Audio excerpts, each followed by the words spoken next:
Hello everyone, welcome to the cybion Labs YouTube channel.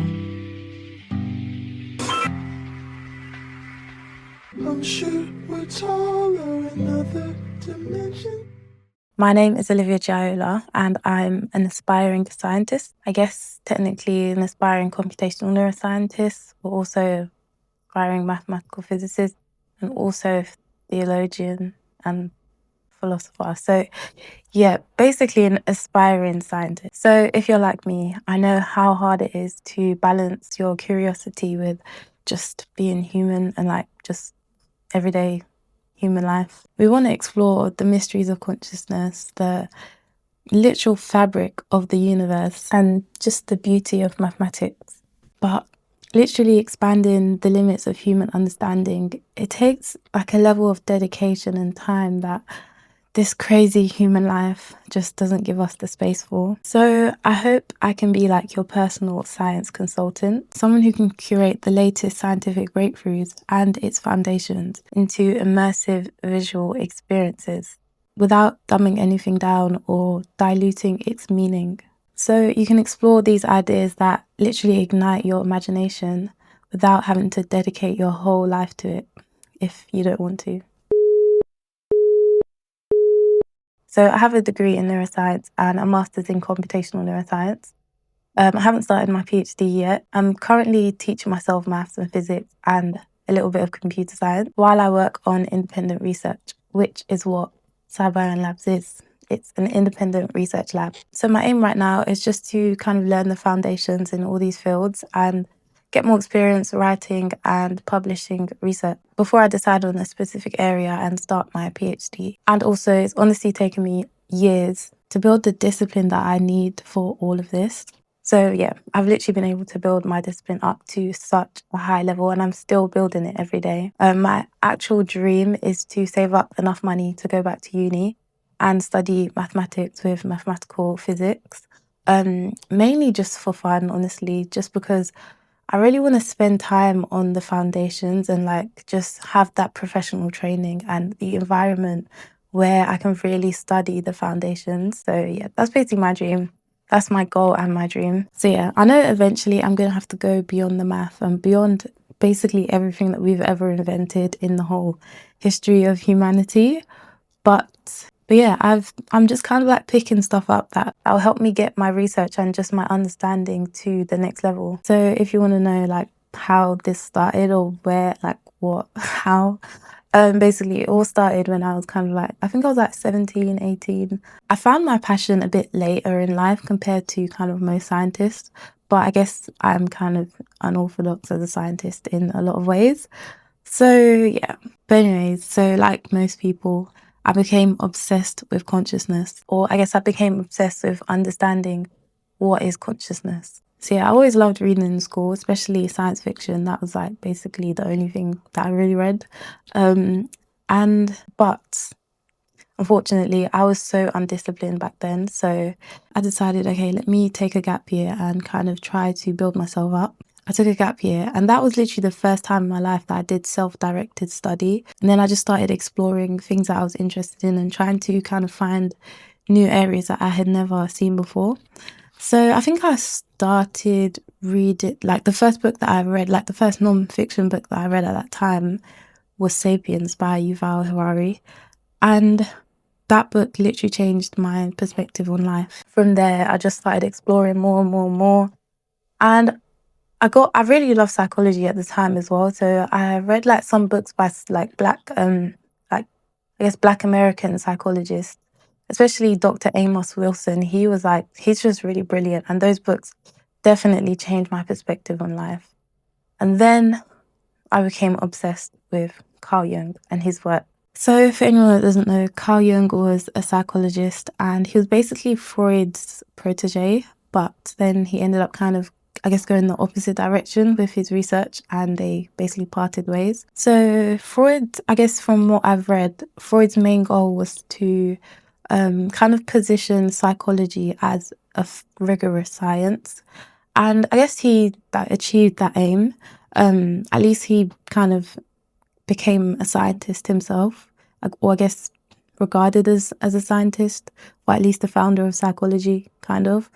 But yeah, so he did that. But I think, in my opinion, he kind of obviously sacrificed kind of depth in his research, because you get to a certain level, especially with things like psychology, where you're studying things that humans can't, that we've never been able to measure, or could probably never like measure or locate, because you're talking about like non-physical types of energy. So yeah. So I guess on the other hand, Jung was just obsessed with understanding the human psyche. So some people might say that he was more of an independent thinker. Some might even say he was a rebel, because like he studied outside of psychology. So he went into theology, alchemy, and even mysticism. So Jung's work is actually what inspired the name cybion. So if anyone's wondering what cybion even means, I guess first I got the idea to basically make up a word from Veritasium, the YouTube channel. So I found out that the founder basically made up the word Veritasium like by putting two words together, and I think it's not a real word, but what he's kind of put together, it means an element of truth. So yeah, when I like read about that, I was like, okay, that sounds fun, so I'm gonna try that as well. So yeah, the first thing I did was ask ChatGPT. Okay, I'm joking. So I came up with like a few ideas, and also I've been obsessed with the word cyberspace for like ages, so I wanted that to be incorporated into the name. So yeah, I came up with some ideas, and then I asked ChatGPT to give me more ideas. It gave me loads, and I didn't really like any of them until like towards the end. I saw cybion, and that just stuck out to me. So the way ChatGPT described it was like a cyberspace ion, like the ions in physics, the like charged atoms. But the reason why it stuck out to me is because of a book that Jung wrote called Ion, but with an A. And ion basically means ion with an A. It's the same, it's the exact same word, exact same meaning as eon, spelled with an AE, but it's just spelled differently. And it's basically an abstract term to describe a long period of time. So like a word like decade or century is a specific period of time, like 10 years or 100 years. So ion is just abstract. It means like just a period of time and age and era. So cybion basically means the age of cyberspace. And I'm going to let you guys decide, what is the nature of this era. Is it the dawn of a new world, or is it the end of it? So if anyone wants to know what the actual book Iron is actually about, long story short, I've actually written a whole script. Like I just ended up writing, could be a whole video at this point, but I'm going to kind of summarize it. Basically, long story short, how do I summarize it? Okay. So the book Ion, I still need to finish reading it, and I still need to read like more of Jung's work. The book Ion, basically about humanity, the human psyche, psyche, basically the same words, and kind of they mean spirit. So I guess scientifically, the word psyche refers to this non-physical energy that is kind of the driving force behind the human mind, which is potentially separate from the human brain. But then I guess depending on your worldview, you could also see the psyche as the human soul. So Jung spent his whole life studying the human psyche. So the book Iron is basically it's a psychoanalysis of cultural trends, specifically in religious ideology, and referring to the collective unconscious, which was Jung's idea that all humans have a collective unconscious that kind of drives our behaviors. And the collective unconscious, it could be thought of as like a collection of symbols or symbolic structures that are shared amongst humans through psychic energy. So the psyche, the energy of the psyche. And then potentially these structures could exist in deep within the brain. So I think it's profound that he kind of observed this amongst humans, because this was a time where there was no social media, there was no internet, there was hardly any TV. So the fact that he even had this thought, like he was observing people and he just thought to himself that people follow trends, I think it's profound. And then that's not even like the craziest part. He went back and read thousands of myths and stories from millions of years ago, and he realized that different cultures, different countries had similar symbols within their stories. Back when they literally didn't even have boats, so there was no way that they could have communicated across countries. So what he was trying to say with the collective unconscious is that it's a question, I guess. I guess he had this question or this theory. What is it that makes humans follow trends? And is there a mechanism that kind of drives this behavior that makes humans kind of like copy each other and kind of have similar ideas and stereotypes, and kind of even like the psychological development across generations is collective? So is there a mechanism that makes this type of behavior like stronger and harder to resist? A mechanism like a collective unconscious mind. I'll give you guys an example. So one of the mechanisms or kind of ideas that Jung was really obsessed with was this idea of the self. So he realized that it is actually an idea or an archetype, because in the past, like centuries ago, there wasn't this strong sense of having a self and having an individual personality. In those times, people were kind of conjoined with their tribe. So what they like, their actions were for their tribe. There was no such thing as like wanting to do something for yourself. But he noticed that throughout history, this idea of an individual self started to grow, specifically during the Renaissance period, and then the idea strengthened within the scientific revolution or the scientific enlightenment era. So yeah, he writes this book about how kind of Christian ideology changed, cultures changed, and how the human psyche changed based on the past. And he talks about the revelations in the Bible, the end times, but he specifically emphasizes that he was not telling prophecies. So I personally think prophecies are profound, but what he was trying to say is that he was predicting trends, that humans follow trends. And okay, to us, this might sound obvious. At this point, I think we kind of know that people follow trends. It's literally, it's got to a point where it's not even hidden anymore. We kind of like, we are given trends to follow. So yeah, it sounds on the surface, it doesn't sound profound, but what it really tells us is that our behavior is determined by many different things, including what has happened in the past. So it makes you wonder, are we just cogs in a machine?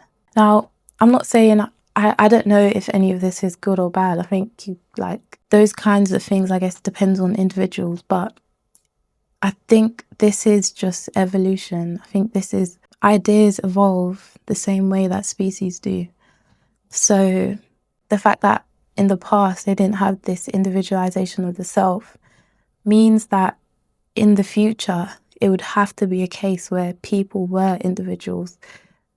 That's just how humans work. So the fact that an idea existed in the past means the antithesis of this idea would have to exist in the future. So part of his, I guess, ideology is this idea that as the evolution of the human psyche is dependent on the past, and if things in the past will basically conjure its antithesis in the future, this kind of explains why the Book of Revelations, this kind of prophecy about the end times, prophesizes that the Antichrist will come at the end times because Christ came to save us. So the real question is, do we have free will? Guys, I was literally writing the script for this video and these kind of things just came out of nowhere, and I wasn't even gonna my plan wasn't I haven't planned to make any videos about Carl Jung's research yet, but I guess it looks like I might. Okay, so I'm not gonna make this video like really, really long, but I guess what I'll say is, don't know if this is, well, to be honest, based on the research, that this is a big debate right now.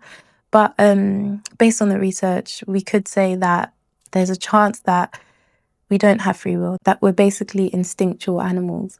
And then you could ask, okay, so where does this signal that drives our actions, where does that come from?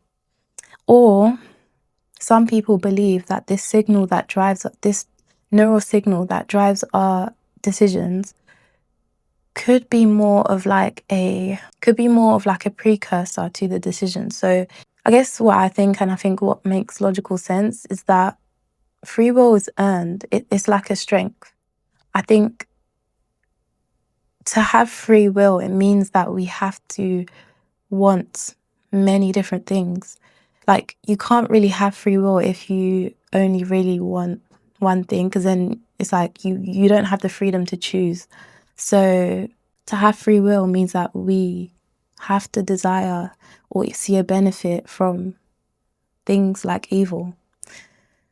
And then with that comes the ability for other people, for external forces, to persuade us to do their will. And then we get to a point where we have to make a decision, which is why I think free will is a strength. I think it's easier to do other people's will or to just be an instinctual being. The difficult part is actually sitting down and thinking about our life. What is the meaning of life? What is the meaning of our human life? Who are we in the world, in the universe? And who are we in this society? Who do we want to be? What do we value? Why do we value these things? Are there any external forces that are kind of influencing us to have these values? I think free will is the ability that we have to literally sit down and think, and to be mentally strong enough to actually override our own thoughts. So yeah, I think that's what free will is. And I think that's the reason why basically all religions really emphasize kind of being disciplined with like what you eat and stuff like that, because being disciplined and having mental strength is what really gives you that ability to sit down and think and override your own thoughts and really be able to see the truth in everything. I don't think this video is going to get so intense, guys, but I guess this is like the intro video. So yeah, I guess I'll quickly finish this video by saying, yeah, the research aims at cybion labs is basically trying to understand reality, and especially using an understanding of consciousness and understanding of the human brain to answer a bunch of questions about reality. I think right now, this is kind of what is missing in science, like a rigorous kind of application of, I guess, philosophy and kind of just the research in psychology and neuroscience, to understand like the questions that we have about reality. So I think probably because I guess the quantum consciousness thing just got taken out of hand, and also probably just in general kind of consciousness research is kind of taboo.